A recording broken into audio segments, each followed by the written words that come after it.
ஓம்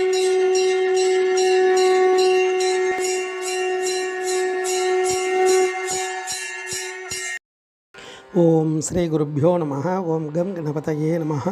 நம்ம ஸ்ரீநிகேதன் வலைதளம் வாயிலாக முருகப்பெருமானுடைய சாசனாமத்திலிருந்து தினம் ஒரு நாமாவளியை சிந்திச்சென்றிருக்கோம். இன்றைய தினம் 783வது நாமாவளியாக ஓம் வித்வத்தமாய நமாக. முருகப்பெருமான உலகில் உள்ள யாவரினும் மிகுந்த அறிவு உள்ளவருக்கு நமஸ்காரம் அப்படின்னு வர்ணிக்கிறது. அதாவது இறைவன் எப்பேற்பட்டவர் அப்படின்னா சிறந்த புலவராக இருக்கார், அதாவது மிகப்பெரிய அறிவாளியாக இருக்கார், அறிவு பொக்கிஷமாக இருக்கார் அப்படின்றதெல்லாம் பார்க்குறோம். அதாவது இறைவன் பேரறிவாளன் அப்படின்றத முன்னே பார்த்தோம். இதில் இந்த இடத்துல என்ன குறிக்குது அப்படின்னா அந்த பகுத்தறியக்கூடிய உயர்ந்த குணம் யார்கிட்ட வெளிப்படும். அதாவது படிப்பு அப்படின்றது புஸ்தகத்தை படித்து அதை திருப்பி சொல்லுவது மட்டுமே படிப்பு கிடையாது. அது ஒரு திறமை. அதுக்கு பேர் படிப்பாளி மட்டும்தான். படித்ததை திருப்பி சொல்லக்கூடியது. ஆனால் படித்த அந்த நூலை அதனுடைய அர்த்தத்தை புரிந்து அதனுடைய என்ன காரணத்திற்காக இந்த இடத்துல இந்த விஷயம் சொல்லியிருக்கா அப்படின்றத உணரக்கூடிய ஆற்றல் உடையவா வித்வத்.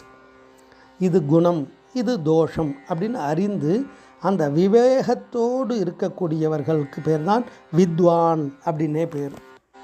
விவேகம் இல்லாமல் வெறும் ஏதோ படித்தது கேட்டது மட்டுமே வாழ்க்கையா அப்படின்றது கிடையாது. அதையும் தாண்டி அந்த வித்வத்து வரணும் அப்படின்னா இறையருள் அதுக்கு தேவை. இறைவன் அந்த வடிவமாக இருக்கார். வள்ளுவ பெருந்தகை கேட்குறார் இல்லையா, கற்றதனால் ஆய பயன் என்கொள் வாள் அறிவன் நற்றார் தொழாரர் எனின்.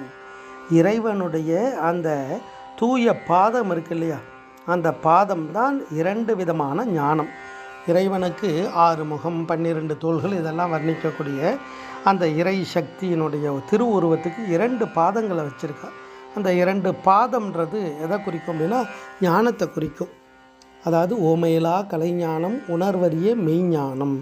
இந்த 2 ஞானமும் கைவரப்பெறும் பொழுது தான் அந்த ஞானம் பிரகாசிக்கும், படிப்பு முழுமையடையும்.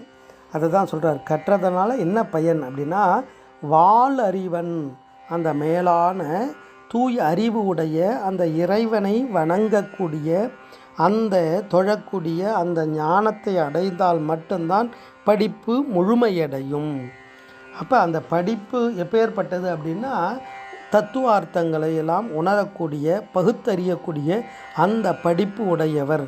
அவளுக்கு பேர் தான் வித்வான்னே பேர்.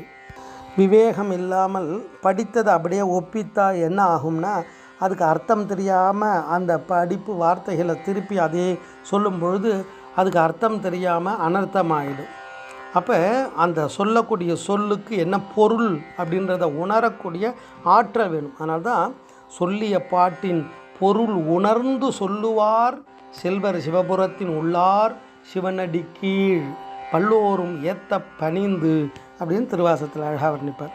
அப்போ இந்த இடத்துல பார்த்தோம் அப்படின்னா எல்லாரை விட மிகுந்த அறிவு உள்ளவர். அந்த அறிவு எப்பேற்பட்டதான்னா விவேகமுள்ள, இது குணம் இது தோஷம்ன்றதை பிரித்து அறியக்கூடிய விவேகமுள்ள வித்வானாக சிறந்த புலவராக முருகப்பெருமான இந்த நாமாவளி தத்துவார்த்தமாக வர்ணிக்கிறது. ஓம் வித்வத்தமாய நமஹ. ஸ்ரீ குருப்பியோ நமஹ. ஓம் சும் சுப்பிரமணியாய நமஹ.